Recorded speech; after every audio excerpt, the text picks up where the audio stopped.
right, we're on episode number 19. Roger just shared with us some of the significant growth that Larson Company enjoyed working under Dean Foods. Kick it over to you. Okay, as a result of our getting involved with these are all frozen plants. And when we started with Cal Dutch and Larson, we were more canned than frozen. But with all these acquisitions and the growth of the frozen food industry with polybags, mixed vegetable mixtures with cauliflower and broccoli and you name it, our frozen sales exceeded our canned sales. That's what irritates me now. People call it Larson Canning Company, and they changed the name of the company to Larson Company in 1926. And I would call the Press Gazette. I said, "You got the name wrong. It's Larson Company." They said all the changes with Libby and Cal Dutch and everything. I said, "You still have to check the name. It's the Larson Company," but it still comes out Larson Canning. Anyhow, I was elected. I was on the board of the National Food Processors, active in association activities, and the executive vice president of the National Food Processors called me and said, "We'd like to have you be president of the National Food Processors Association."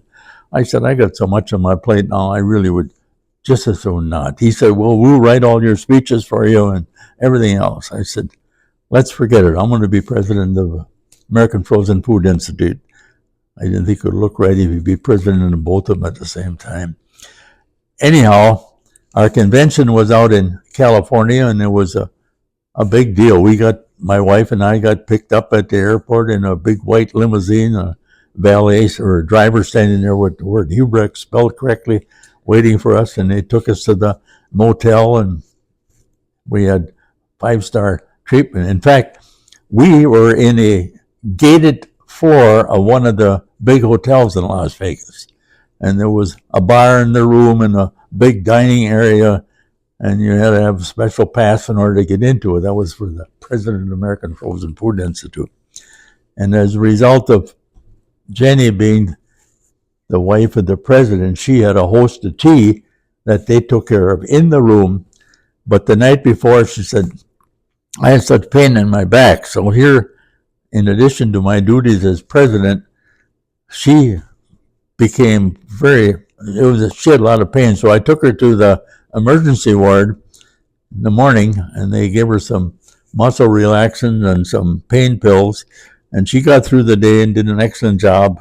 I got through my duties, and we came home, went to the doctor, and this was in October when we were out in California. They went through all kinds of tests. They thought it was arthritis, and finally went to a neurologist, and he said she has a cancer that has metastasized in her back. They didn't know the source of the cancer. Now, this was October to March, and they still didn't pinpoint it. Then they had invasive surgery, and they found that she had pancreatic cancer. So 10 weeks after they detected that she had pancreatic cancer, she died. She died March 30th. Now, Dean Foods had a policy that if you were president of a division, you had to retire at the age of 65. No ifs, ands, and buts. You had to retire. And you can say it was a bad policy or a good. I felt that I was able to continue, but policy is policy, and in that way, they didn't have to tell somebody that they weren't competent to do the job. At 65, you were done. So I was, I think, 66 in December. I made a trip to California for another meeting while my wife was being taken care of, and I came back, and we took her to the hospital. She had chemo and radiation, but May 30th, she passed away. So here I was without a job, without a wife. I felt kind of low at the time, as would be expected.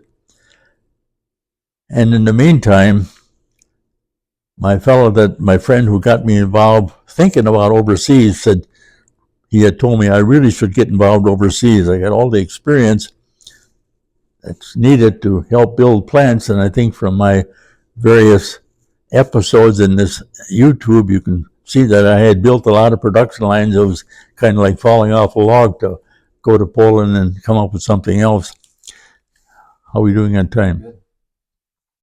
So I said, I'll think about it. Well, then when my wife passed away, I was really looking for something to do because I still had a lot of energy and I felt I could do something worthwhile.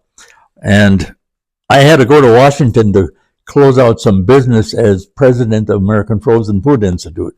And VOCA had interviewed me on the phone to see whether I would be suitable for what they needed. And they said, you're just what we want. I said, well, I'll think about it. I'm going to spend some time with my wife. Well, my wife passed away. So I went to the VOCA office and we talked a few words and she picked up the phone and she handed it to me. I said, lip sync. I said, is this Poland? I was talking to Karl Hammerdorfer from VOCA sitting in Warsaw. He said, please come over here. Alex has corn planted and he doesn't know what to do with it and he really needs help. And they said, have you got a passport? I said, yes. So this was September 17th and the 23rd of September I was in Poland meeting with Alex. Now, heretofore, Alex, my eventual host in Poland, had come to the United States with a group of entrepreneurs visiting vegetable plants and meat packing plants and so forth. And I gave him 50 pounds of corn seed. I wasn't in the office at the time, but I made arrangements for him to get 50 pounds of corn seed because he wanted to become sweet corn king of Poland, where they didn't grow sweet corn. So I gave him 50 pounds of corn seed. And you can't transport corn seed across country lines without getting all kinds of permits. So they put that 50 pounds of corn seed in 20 pairs of dirty socks and got all that corn seed over to Poland. And he planted that corn and he arranged to sell it fresh at 16 different street corners in Warsaw. They would pick the corn, cut both ends off, leave about 2/3 of the leaves on, and sell it to the vendors for 35 cents a cob. He delivered on Tuesdays and Thursdays, and any corn that was left when he got there, he would take back with no pay. I said, you have to stop that. I said, they have to wash that out. You got to sell it at 35. And I said, you have to get out of the sweet corn business on the curb because you can only run for 4 weeks and you're done. I said, we have to freeze it. So I got there. He showed me a couple of cornfields, and we'll probably see this in subsequent film, but we prepared frozen corn, and we ran 8 tons of corn the first year I was out there in 1993 on September 26th. I knew there was a good omen because Alex and Sasha, his wife, had a little baby girl called Jeannie, and her birthday was the same date as my wife's birthday, who had just passed away 10 weeks ago. So that was kind of it was a tough year for me, but it really saved me because I went into another career in Poland. I made 35 trips over there and worked in Poland. I'm getting ahead of myself. Poland, Czech Republic, Bulgaria, and Ukraine. So now all of a sudden we're through my paid career. Now I went from the front of the airplane to the back of the airplane.